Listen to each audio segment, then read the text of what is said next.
नमस्कार मित्रांनो, मी शेळके वकील. आजच्या व्हिडिओमध्ये आपण एक महत्त्वाची गोष्ट आपण पाहत आहोत. अवैध विवाह जर असेल तर त्याचे परिणाम काय होतात हे आपण थोडक्यात या व्हिडिओमध्ये पाहत आहोत.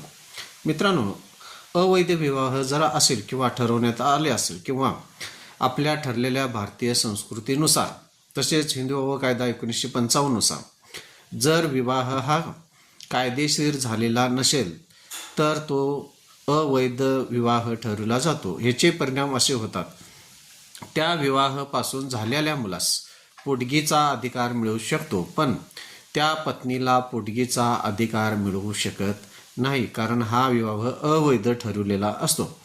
तर मित्रांनो, ह्यासाठी जे एक महत्त्वाचं सायटेशन जर आपण पाहिलं तर त्यामध्ये संत प्रताप सिंग विरुद्ध state of UP 2010 all MR criminal journal 182 सदरचं सायटेशन अतिशय ह्या घटनेसाठी महत्त्वाचं आणि उपयोगी ठरतं. माझ्या चॅनलला सबस्क्राईब करा, लाईक करा. धन्यवाद मित्रांनो.